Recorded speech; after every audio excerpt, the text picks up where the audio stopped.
Hello and welcome to Frontline Conversations. In Frontline Conversations, we go beyond the headlines.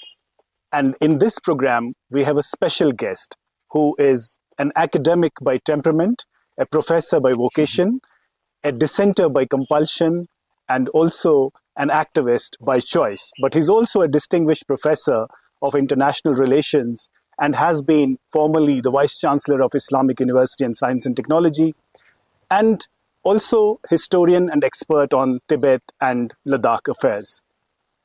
He is Dr. Professor Siddiq Wahid. Welcome to the show, sir. Thank you. Mr. Siddiq Wahid, Ladakh at the present moment is facing a crisis of sorts. And everybody is reporting on Ladakh, but you know that Ladakh is not a simplistic issue. It involves a lot of complexities and has a lot of nuance. So could you explain to our viewers, apart from the, anxieties and demands about protecting Ladakh's unique identity and, the inclusion in the 6th schedule of the Indian Constitution, or restoration of statehood and securing jobs through a public service commission, what is happening in Ladakh? I think what is happening on the broader scale is two things. Is that I think Ladakh's demonstrated loyalty to India over a period of 75 years, ever since independence, is being tried, number one. I think that it is being tried because they have been protesting. As we know, there were protests that they didn't want to be within the state of Jammu and Kashmir. And then after that, they sought some sort of secession from Jammu and Kashmir. Many adjustments were made within Jammu and Kashmir in order to accommodate them. Some of them were satisfactory, others were not. And besides that, Ladakh itself is a very complex place. One of my sort of, political hypotheses is that the smaller the region and population, the more complex it gets. So I think that it's a period when Ladakh is being tried from all perspectives, number one. It is also testing Ladakh's patience from the point of view of promises made and what they're going to do about what Delhi is going to do about it and things. And it's really causing Ladakh to introspect as to what it means, to be in India, not as a challenge to being in India, but what it means to be in India in the current environment. The relationship. The relationships between it and New Delhi, because now it is a union territory, which by definition means it is controlled from Delhi. So when we read a lot of stuff on Ladakh, usually people write about it's a Buddhist population, but you are from the place, and there are Buddhists and there are Shia Muslims, there are Sunni Muslims, and there are also Christians, which you also write about in one of your pieces. And I was going through some of your pieces, and the sort of contention was unity is important for the Ladakhis across the ideological divide, and second is resisting fragmentation. Correct. So how are you seeing, right, with respect to these four demands that are being made vociferously? Do you see that unity happening? And well, ironically, is that the lack of delivery on the promises that I spoke about just now has resulted in Ladakh unifying. The largest divisive element was between Kargil and Leh. And then also to a certain extent between Muslims and Buddhists. I think that those was it. And that now has sort of been erased, and it didn't happen yesterday. It happened in 2021 and in August of 2021. And it happened because I think both Leh and Kargil, as well as Buddhists and Muslims, realized that this culture, which is represented basically by 300,000 people, and that's it, was truly endangered. And since then they have united, and I dare say that it is precisely after the 21st of 2021 August, that it has been a headache for Delhi as to how to deal with Ladakhis. Because as we know, I mean, a large part of the BJP strategy is to sort of find fault lines and then either aggravate it or exploit them. Exploit it or aggravate it in any way, as it goes along. And it has tried that even after August 2021 to do that in Ladakh, and it has failed. A brilliant example of it is a problem that had cropped up, or a controversy that had cropped up about a sort of land that had been given for building a gompa or a monastery or a temple in Kargil town in 1969. I mean, basically, was resolved between the Buddhists and the Muslims in Kargil by themselves, without any interference, from Delhi.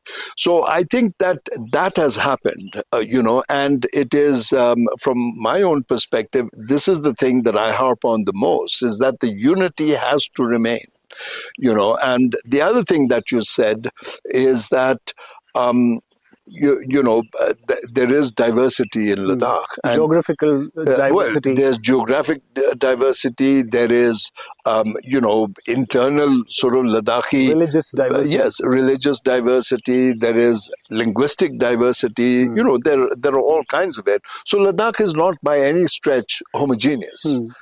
And but this opposition from Delhi, shall we say, has caused unity. And I think that that's something that is often ignored, by people. So let me say that, apart from you being an academic by profession or activist by choice, I also see you as a fortune teller, because when I read your pieces, that you wrote during last 4 years, you had sort of predicted this situation, that it could come to this pass. Yeah. But do you really think, like, we normally don't ascribe violence to Ladakh, but now Ladakh there have been killings. 4 people have lost their lives. There are about 90 are injured, some of them with pellets and bullets.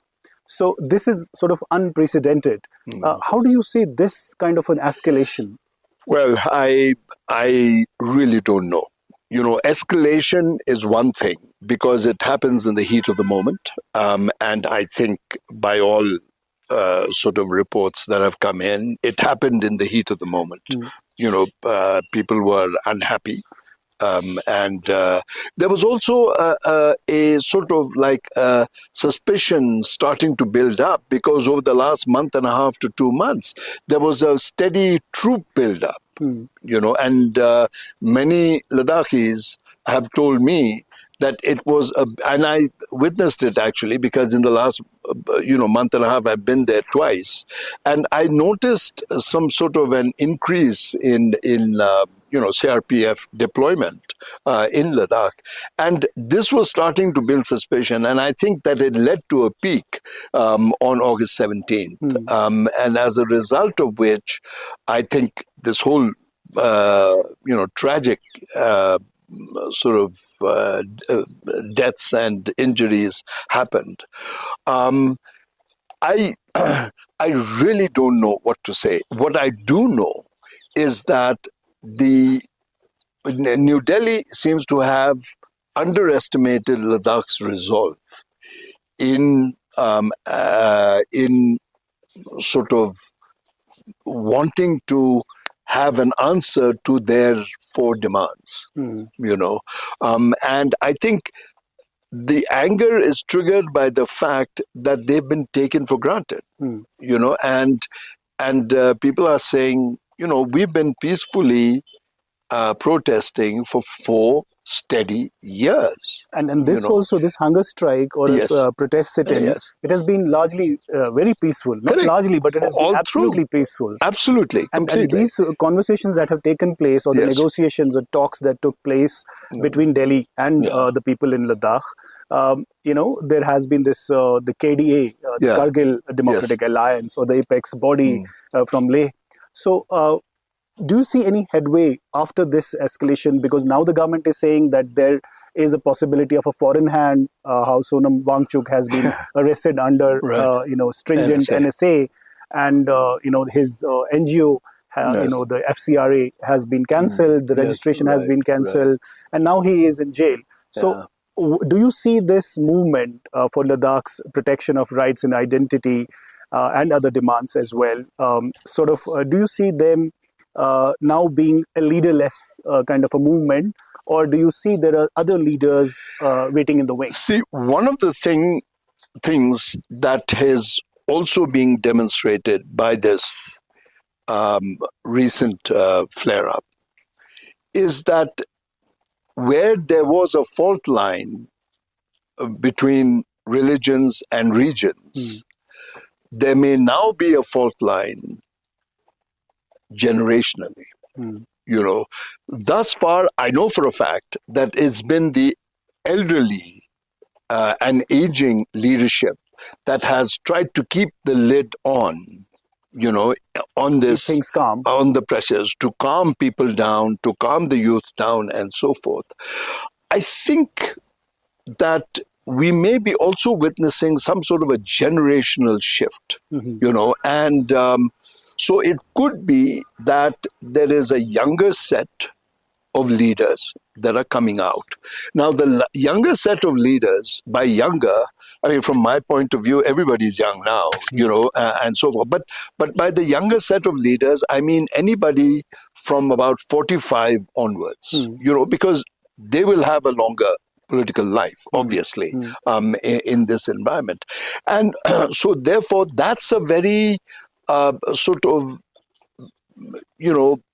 dicey, shall we say, age group to be politically activist.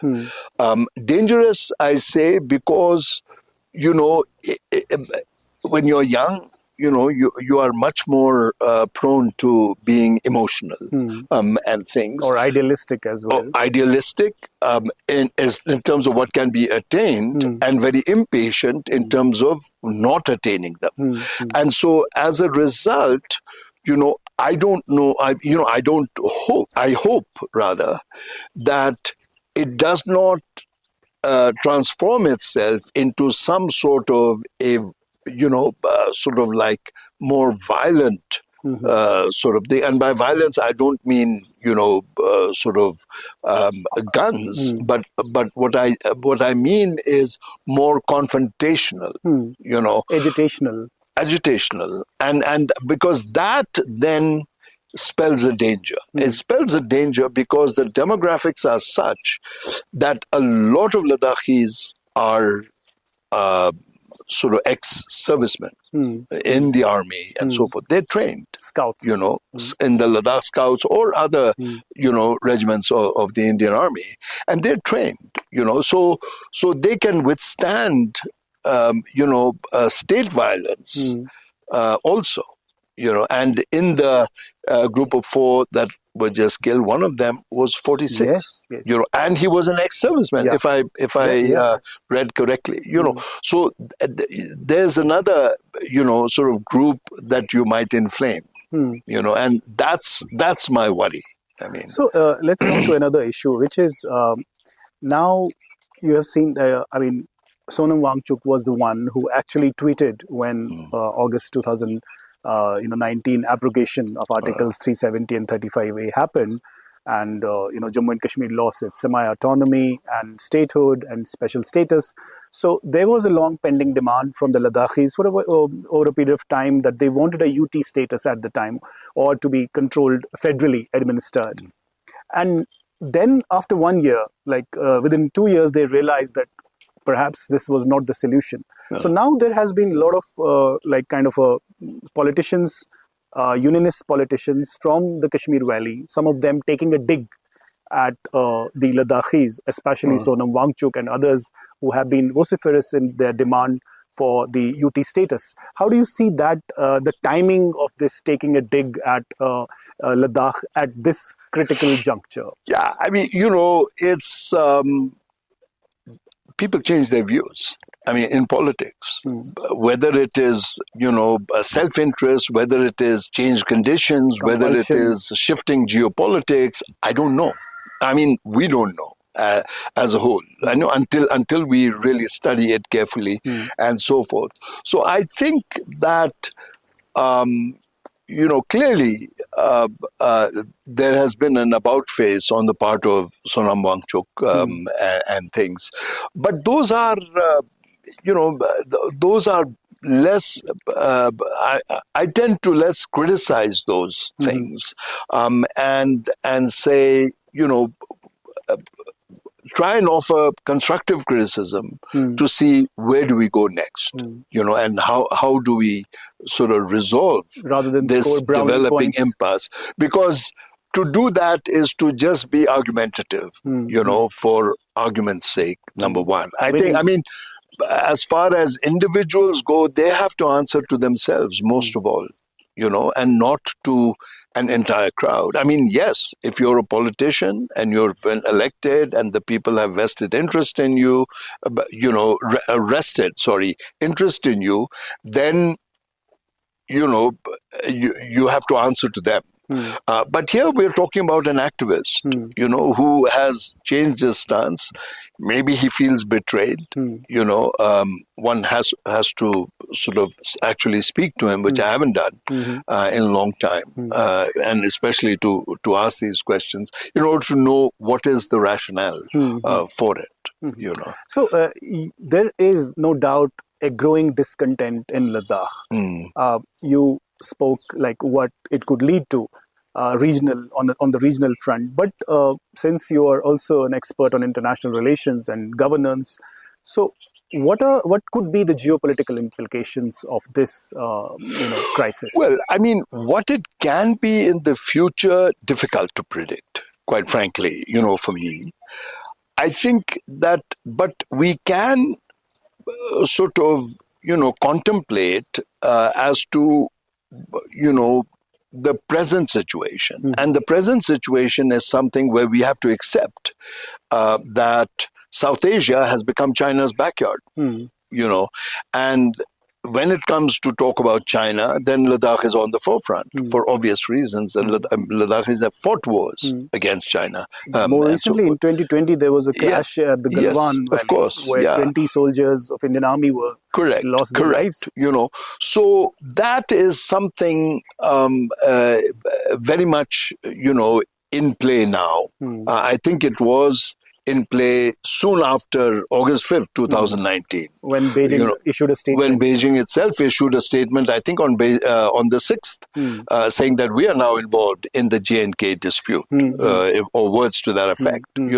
So I think that is very much lingering, But I tend to talk less about the geopolitics, I mean, in a situation like this, for example, because the Ladakhi demands are very reasonable. Yes. I mean, it's just, it's just mind-boggling as to why it has not been responded to.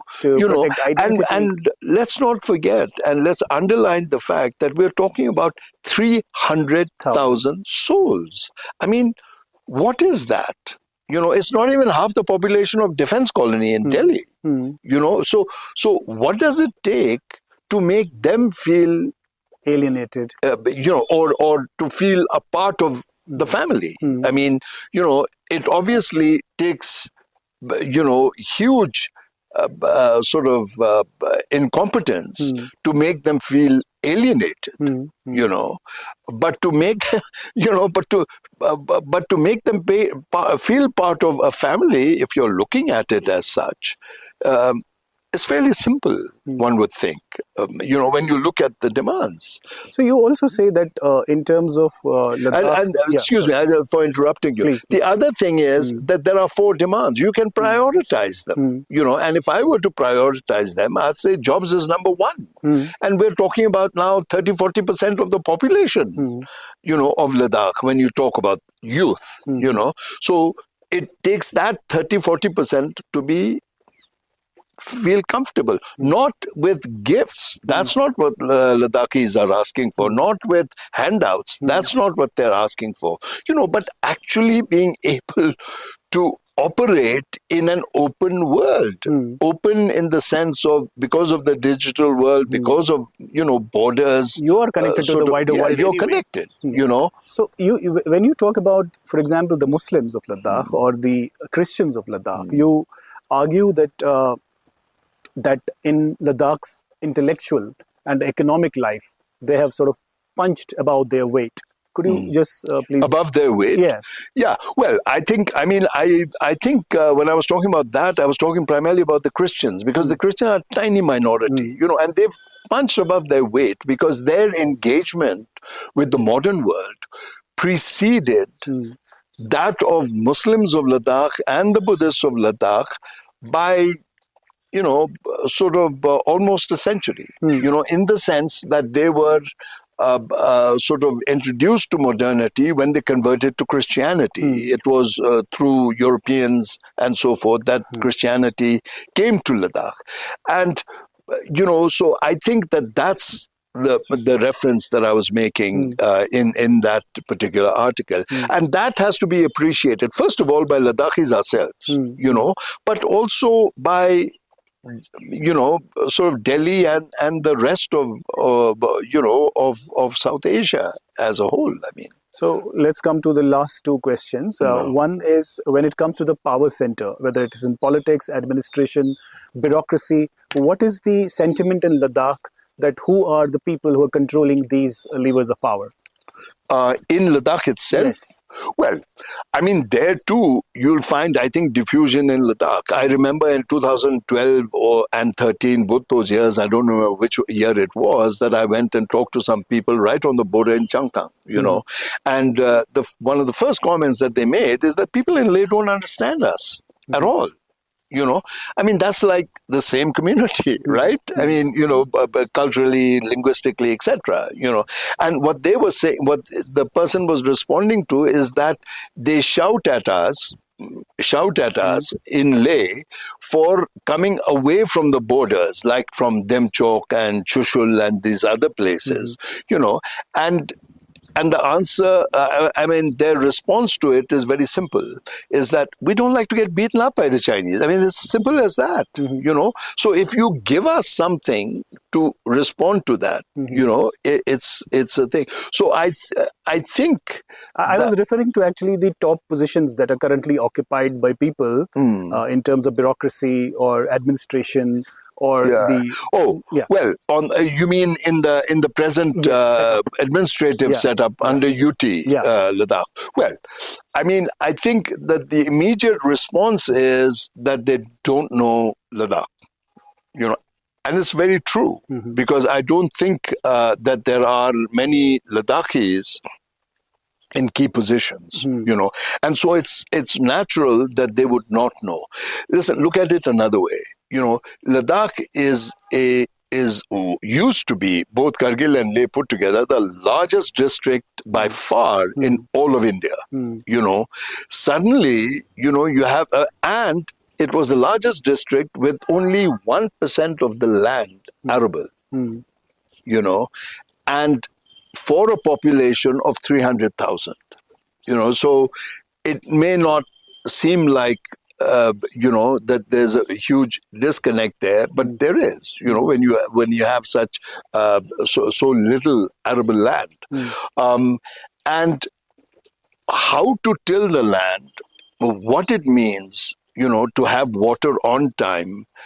And what does it mean to be left alone to traditionally Irrigate. sort of irrigate the thing in the traditional style has huge meaning for Ladakh. Because if they miss the opportunity, then their crops are bad, at that thing. Or if they're not allowed to graze where they usually graze, which has also happened, in the peripheral parts of Ladakh, then it also destroys their thing. So that then ends up building intra-Ladakh problems, and certainly between the bureaucracy in Ladakh, which is what it is now. It's not elected individuals. Yeah. So who do they answer to? Do the people don't even know the language? There is this fear or anxiety that they perhaps do not understand the sensibilities and sensitivities involved as far as the issue. Absolutely. I mean, it's a classic, case. When you're ruled from the center directly, how much would they know about the periphery? And even to the extent of where Ladakhis have criticized and said that the location, there used to be, when I went and in 2012 and 13, there was it said PP1, PP2, PP3. I said, what's this PP? And they were saying patrol point 1. So even the geography becomes military, whereas those places have traditional Ladakhi names. Why don't you use them? Maybe it will make Ladakhis feel like they have been owned, by the people who rule them. And that hasn't happened. So I think that's a long story. I mean, it is, India is obviously, like any other country, concerned about its borders, but, the border is not only to keep the people out, it's also to keep your own people in. It's a simple, and can you, visualize what that means? So you like it's the last question, but I'm connecting the dots. You also wrote once that what is happening in Ladakh currently, Delhi must worry. So what is the path ahead from the Delhi's perspective, and from the Ladakh's current protest movement? I think from Delhi's perspective, the worry is that you don't want to mess with a border that is, a border peoples who actually live on the boundary line. LAC. And the LOC, because at one point it is thing. So there is that constant worry. There should be, at least on the part of thing that of Delhi, is that there is that worry, and it's a national security issue, not a Ladakh specific issue, but you should worry because you cannot afford the people who live in that to start distrusting you. Simple. And so therefore I don't know what the implications of that would be, but it's still to be seen as to what the implications could be. For Ladakhis, the worry is twofold. One is to continue to keep the unity for the 300,000 population that you have at any cost. Resist attempts at fragmentation? Correct. Well, attempts at fragmentation, attempts at, exacerbating, fault lines, whether it be religious, whether it be regional, whether now it be even generational, as to, how it is going to be. So to keep that unity together, to not have too many disagreements amongst us. I mean, disagreements are invariable, but to reach a common, but to have have unity, even if we don't agree completely, on broader issues, everything else. Yeah. The other thing is to keep it peaceful, because that's a very important for 4 Ladakhis to be killed in a single day with a single firing,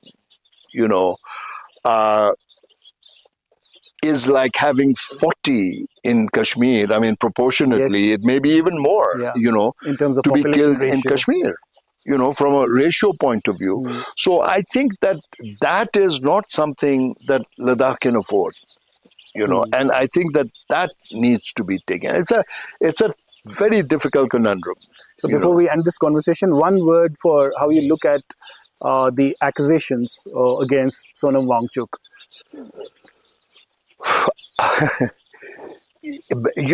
I really don't know what to say. It's not a laughing matter because he's an individual who has, sort of risked a lot in order to speak out and have a voice.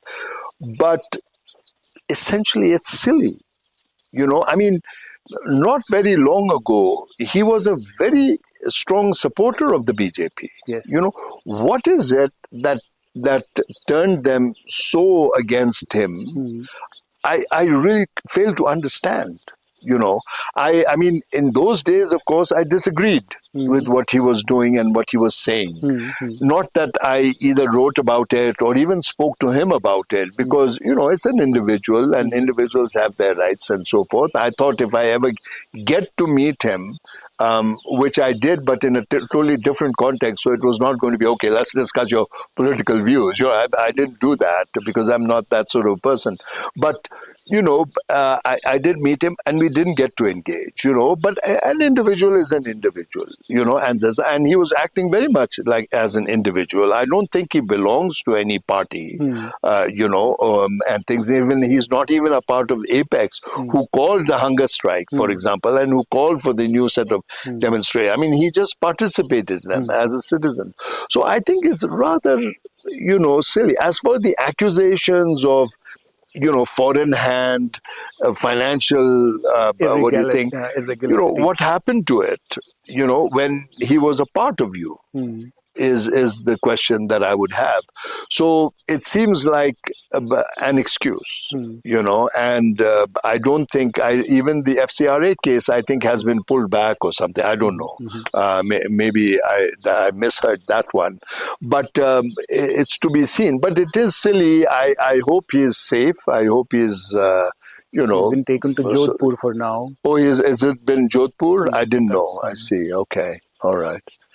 So I think on this note, we end this conversation. Professor Siddiq Wahid has made some strong points and some recommendations also for the Ladakhi people, for the new generation leadership there, and also for Delhi, why Delhi must worry. And there's no doubt that there is growing discontent in Ladakh. Let's hope that those who matter take note of what has been said. Thank you very much for watching.